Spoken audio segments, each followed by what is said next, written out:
Welcome to Ground Up Growth, where we share entrepreneurial insights, business strategies, and personal growth lessons to help listeners build success from the ground up. Welcome back to Ground Up Growth. Today's episode, we have my friend Chaz Ramsey here. Chaz Ramsey is a local business owner. A philanthropist. He's a spin class instructor. He's a motivational speaker. He's everything. He's the man. Chaz Ramsey, thank you so much for coming on. We've got Hannah Pittman, my co-host, and we're going to unpack who Chaz Ramsey is and get some inspirational quotes for our day. I feel like. What an introduction. Thank you, Paul. I mean, you got a lot of shoe to fill here. And he's under the weather, I am under the weather. That's a good point. Yep. I feel like I got ran over by a truck, but I feel like by the end of this episode, I'm going to be right where I need to be. So, Chaz, thank you for coming on. Yep. Tell us a little bit about yourself, how old you are, where you from.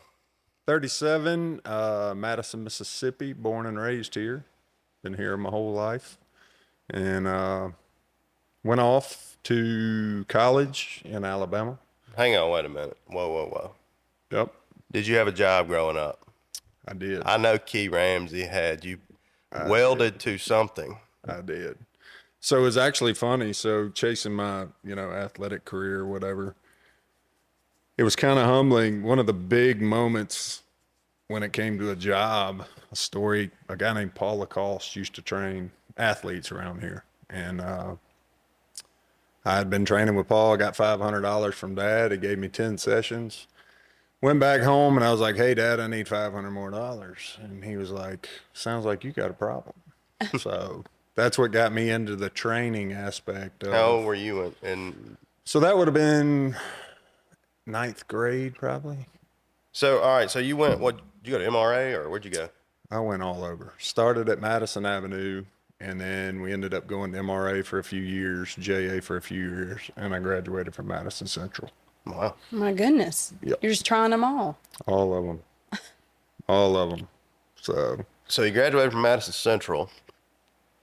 And you knew in the 9th grade that you wanted to pursue an athletic career or what? I think I knew from a very young age. I mean, I grew up playing baseball, football, anything they'd let me. 9th grade, I think it was 7th grade was my last basketball experience.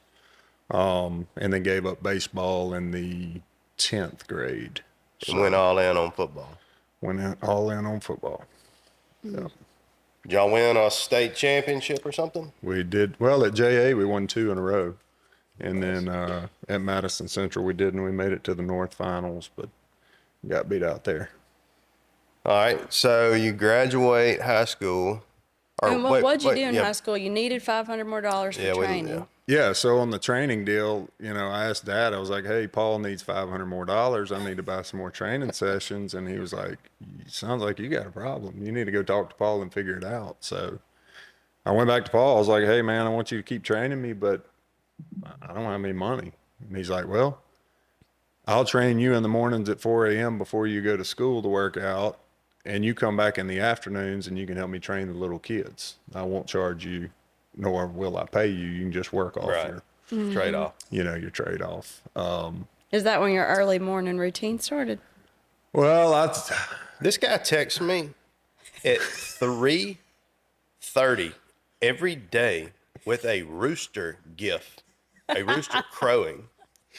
And it's like, "Let's go." He's like, "Let's," and I'm like, "You know what? It's time to go. Let's go." It's 3:30. We're late every day. That's it. Gosh, so that's when you start your day. 3:30 a.m. 3:30 in the morning. Yeah. Wow. 3:30, and then tell her what you ate the other day. It was the nastiest thing I'd ever seen. It was like salmon, black beans, guacamole, and oatmeal for breakfast. I mean, what was it? Trying to get the disgusting. protein. I love that. We need our protein in the morning. You can ask my team. I ate a lot of weird stuff to get protein goals in. Yeah, it's hard. I ate sardines the other day. Sardines and beans. Oh, y'all are fixing to be best friends. You did eat sardines? Yeah. It was a can of sardines and beans. Did you at least have mustard? No, I had a hot sauce. Oh my gosh. Ooh, this girl's country. Paul, I had where'd you get her patty from? melt yesterday. Okay. A patty melt. Mustard and sardine. That's disgusting. All right, we got off track. It's got good protein, a lot of omega-3s. No, but the working thing, I've always loved work. I mean, we grew up, I'll never forget. I got excited. Dad let me drive a tractor at 10 years old. Every Saturday I wanted to be working, and I wasn't getting paid. Dad didn't pay us anything to cut the grass at the house, but, at least we felt like we were part of something. Mm-hmm. So probably tearing something up. Oh, absolutely. 100%. That's the best thing. Just let people, let your kids tear stuff up. So we lived actually across from where Class Plantation is, North Bay. Yeah. I think he had 15 acres there. We had one rule. He was like, do not drive through the septic tank out in the middle of the horse pasture. Here I go on the tractor. Where's the first place I go? Oh, yeah. Lowest spot. Lowest spot in the whole pasture. But we did. So me and my younger brother, Chandler, we had like a 1/4 mile long driveway, and we would rotate. One man had to weed eat the driveway while the other one cut. So we would switch jobs on that, but nobody wanted to weed eat. Everybody wanted to ride the tractor. But no, I've always enjoyed working. It's what do you want out of life? What are we here for? Right. See a lot of successful people, that got all the money in the world. Either don't have a good family life, don't have, they're just sitting there. But most successful people you look at, it's, you're built for more. When you accomplish that first goal, okay, what's next? I'm just gonna wake up. If you had all the money in the world, you just wake up every morning without anything to do. I mean, you're not. No purpose. Yeah. There's no purpose. So where'd you go to college? Granddaddy used to say, the Lord loves a working man. So yeah. That's true. I went to Auburn University. I just hired a girl from Auburn. War Eagle. Got any Roll Tide fans out there? Not in this room. Not in this room. No. Yeah, so it was. So I was pursuing, athletics.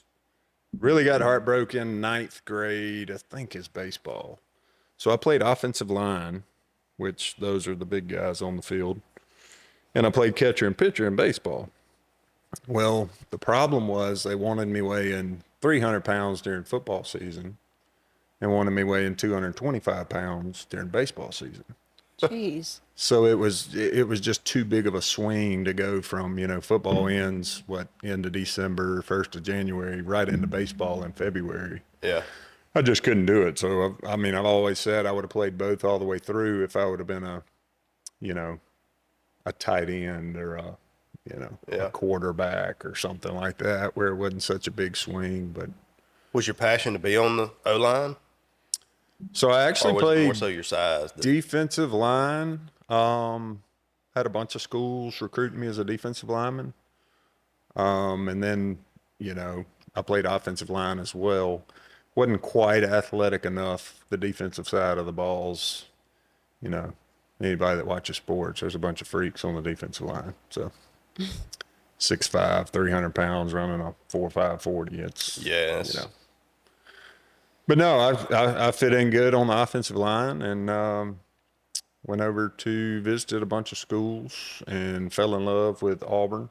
So went over there. I actually looked at Mississippi State, Ole Miss, pretty much all the SEC schools, but really wanted to stay in state. But at the time we had Ed Orgeron was at Ole Miss, and Sylvester Croom was at Mississippi State.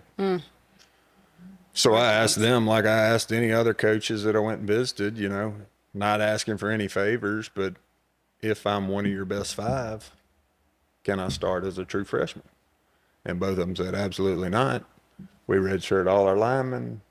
And I said, well, Auburn was the only one that gave me that answer to start as a true freshman. So I pursued that, won a starting spot as a true freshman. And then ended up tearing my back up after my freshman year. So, that's when you talk about the drive and it's kind of a setback to me and really opened my eyes on, hey, what's life all about? Yeah, that's where I was fixing to ask you because,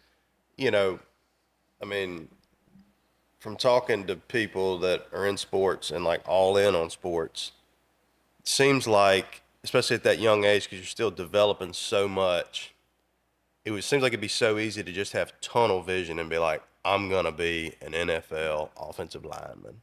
And like, you have blinders on for what life is probably actually going to be like.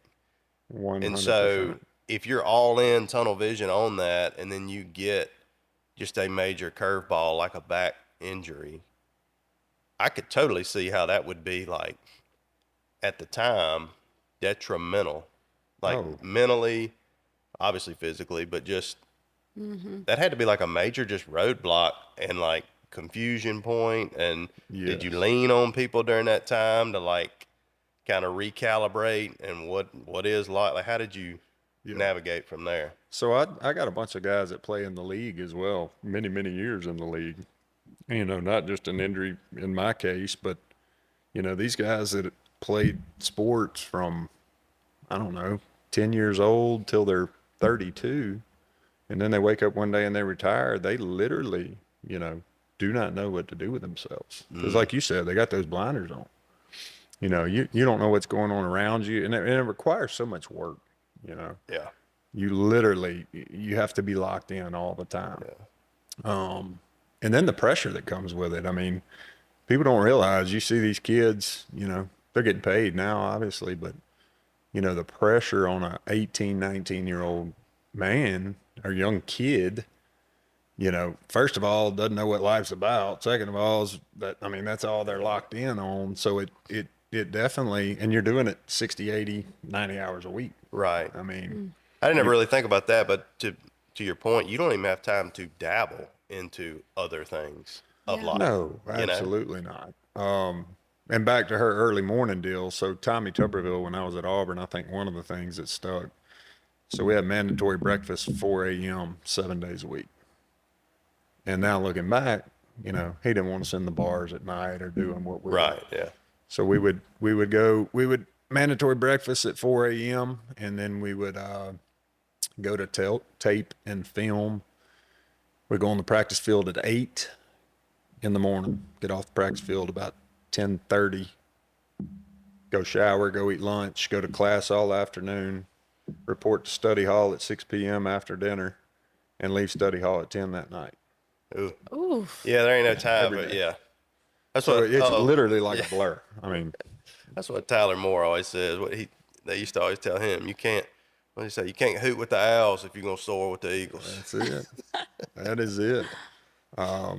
So yeah, I mean, like back to your But point. I mean, that's a huge thing to instill. I mean, that's obviously carried with you through your whole life, and getting up, and the benefits of getting up early.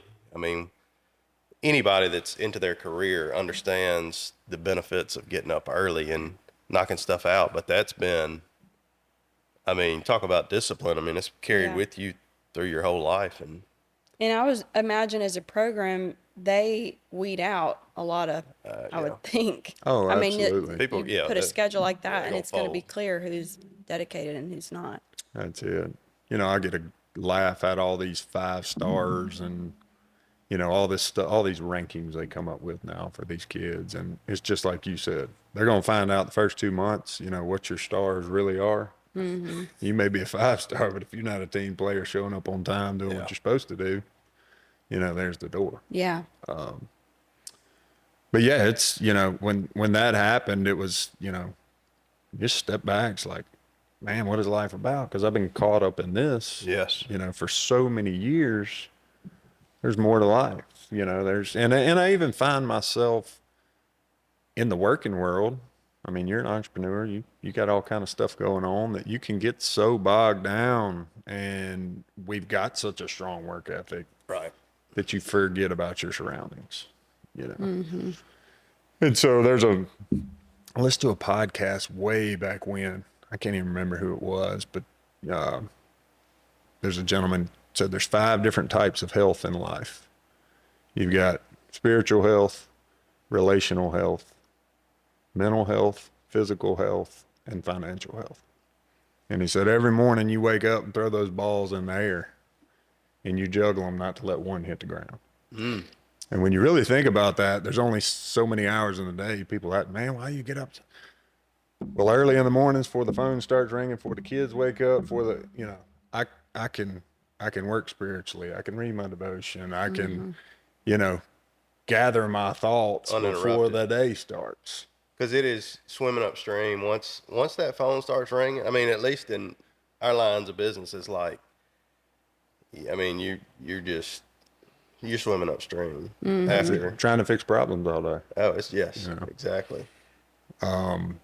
So I've those five healths, I try to keep them in check, and you can look at them either way. I mean, people that financial health is great, but they're relational and physical, Right. or they're mental, or they're, Right. keeping all those in check at all times. Now you have to be extremely disciplined to be able to juggle all five of those. Yep. Yep. You know, And it's a task. and you're never going to. I have them hit the ground all the time, and I'm like, oh, I need to pick that one up.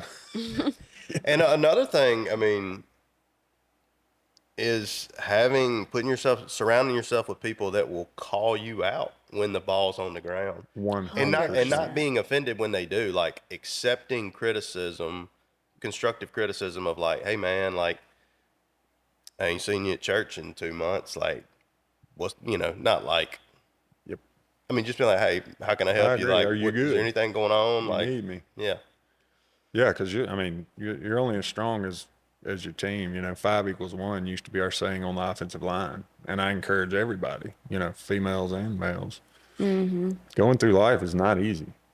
Like you need to have 4 or 5 dudes around you, or dudettes around you that when things get hard, you can lean on somebody. go lean on. Yeah, And expect the same, when they're in tough times. Right. So that's why I have a home gym because of Mr. Ramsey. Oh, really? Oh yeah. He influenced he that? sends he's like, After pushing the the sled rooster and gets? stuff at 3:45 in the morning. I'm like, you know what? I'm fixing to get me a row and machine. he's been using Yeah. it. He set up his own gym. That's great.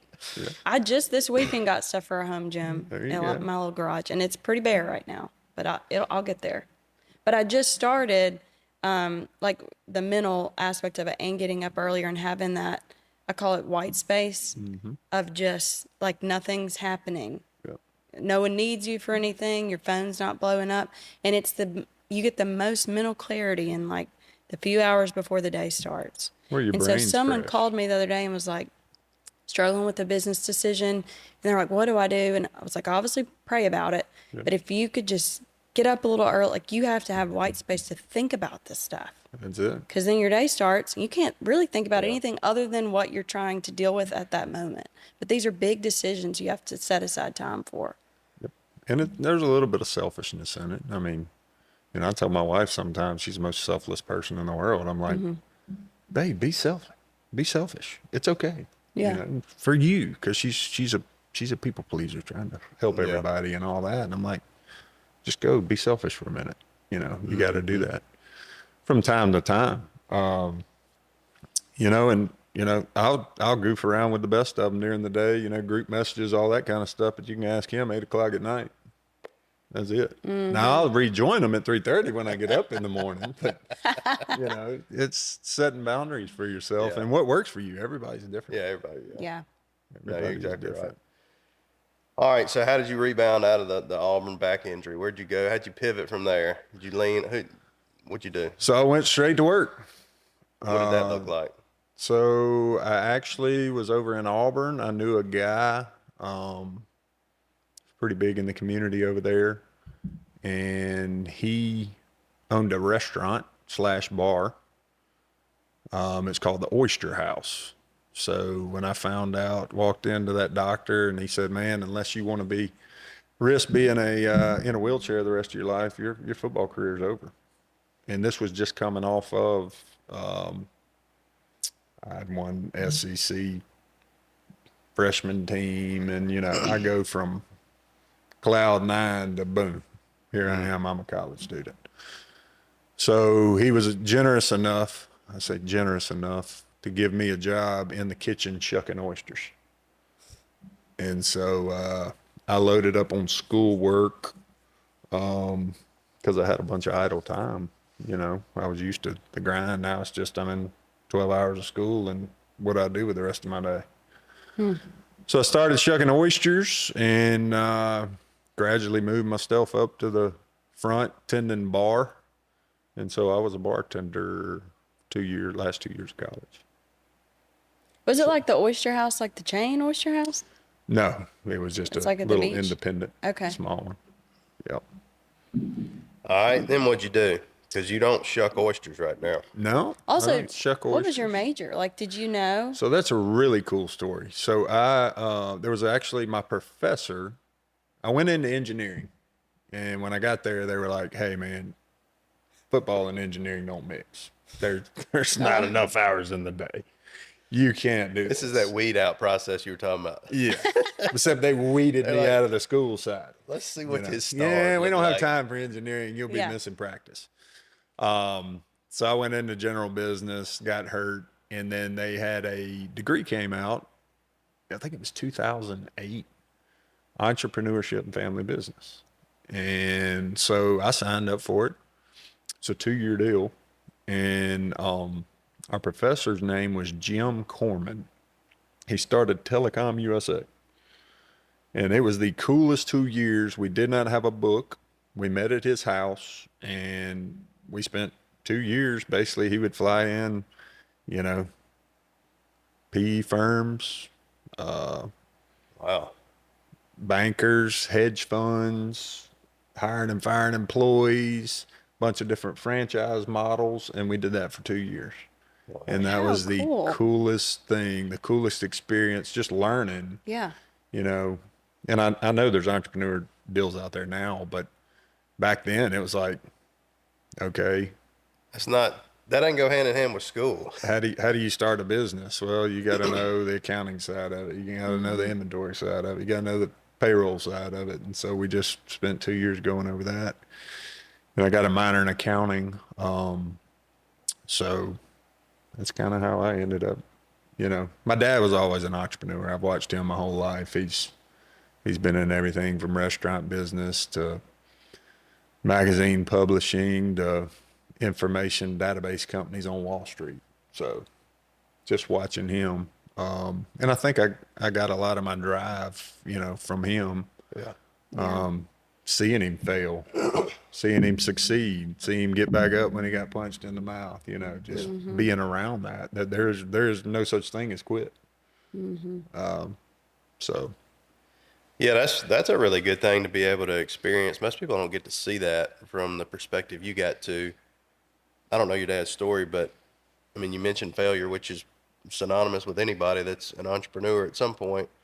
And being privy to that situation and seeing him come out of it and succeed, man, that's a free token to be able to. Most people are never going to get to see that. Most people that don't ever see that, when they experience it, they're going to fold right there at that.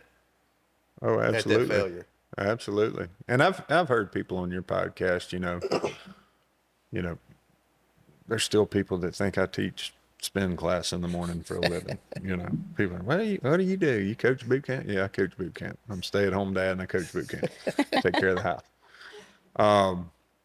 But I've heard numerous people on here, people want to talk about, they're like, oh, must be nice. I've heard Paul reference it a bunch. It's like, come on. Yeah. Yeah. Water's deep. All you got to do is jump in with us. Anybody can do it. Yeah. But it does take that certain level of, risk tolerance and then just the grind. Yeah. Not quitting. Not quitting and then grinding when nobody's looking, man.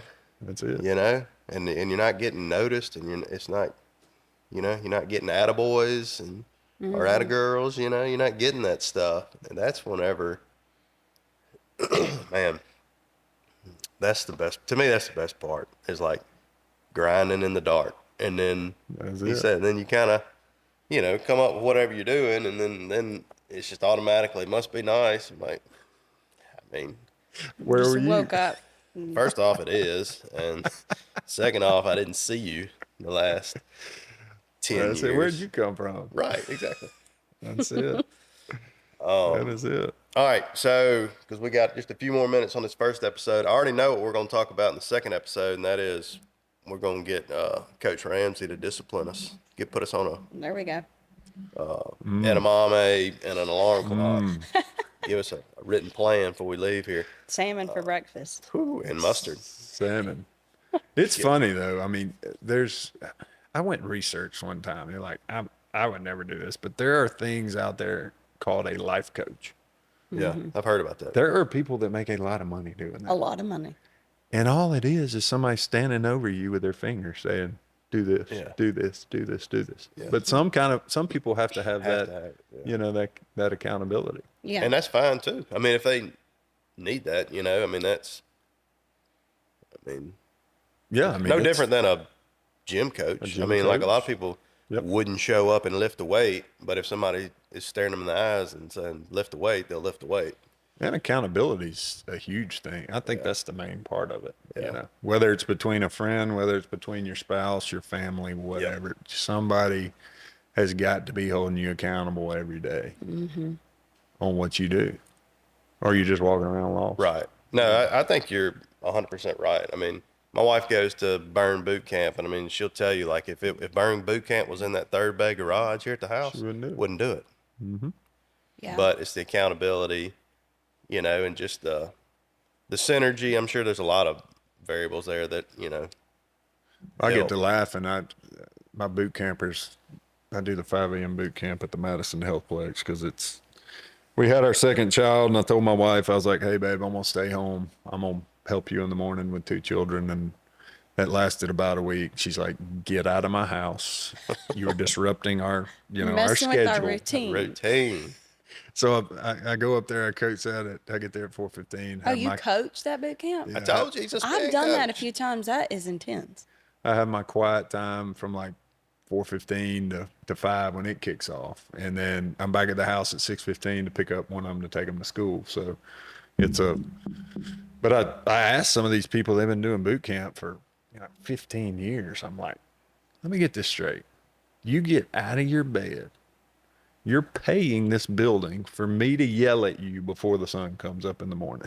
And their response is, that's the only way I'm going to do it.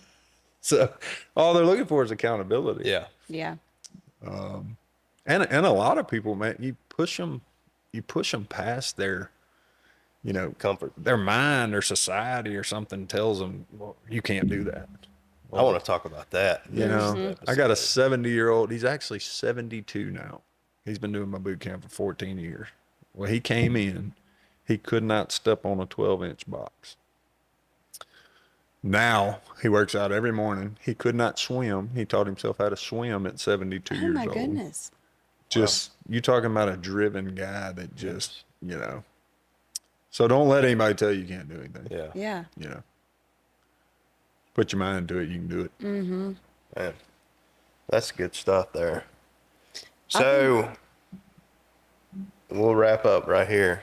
Yeah. What are you doing business-wise now? Because you tried to sell me a mini truck the other day. And you're never going to notice, you're never going to see Chad in public. Chaz, you're never going to see him in public. Well, you'll see him, but you don't know you saw him because he drives like a sedan, I noticed like that little car. it's when I like a pulled up. little. Ford Escape. It's nice. I'm going to get He'll a send Nancy. these videos. He'll be like 4:50 in the morning, and he's pulling into Memphis in this sedan. I'm like, dude, what are you doing? They quit making them. So I got to get an antique tag for it now. Oh my Oh goodness, boy. Yes, it's an antique. that's hilarious. No, Paul says I like to fly under the radar. I just keep my nose down. And but I got my hands in a lot, playing real estate. Main gig is the laundry industry. Been in the laundry industry for about 18 years. Bunch of different side investments, and I bought a car wash. do anything to make a dollar, Paul. I bought a car wash in Flora. You did? I did. You did? Recently? My first kind of. Okay. And my first call was to Chaz, and I said, "Well, you meet me over here because I'm fixing to rehab this car wash, and he's got experience in the hand washing or whatever, and it's the wand. old style, not the bay. not yeah. the go shines. It's the The bay wash. grab one and do it yourself." So I was like, a little passive income. We'll figure this out. Mm-hmm. I bought it, closed on it. He met me over there. He's like, "Man, just tear it down." I'm like, "Huh?" After you close Tear it on? down.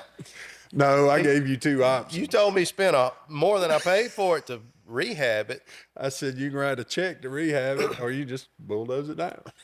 He was like, you just things you don't even think about. He's like, your wand, your little scrubbing brush, it ain't going to be here when you come back. It's going to be at somebody's house. They're going to be washing cars on the weekend. Oh, boy. I'm like, I should have called him before I bought it.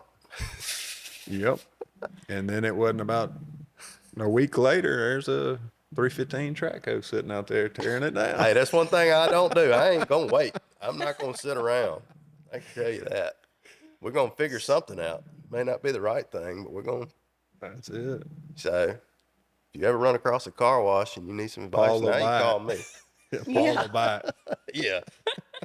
Yeah. Well, cool. I think in the next episode, you just share some of this coach mentality, some of the dig into that a little bit more. I think a lot of people need to hear that. We'll do it. Thank you, Chaz. Appreciate you coming on, sir. Thank y'all for having me. Thank you. Thank you.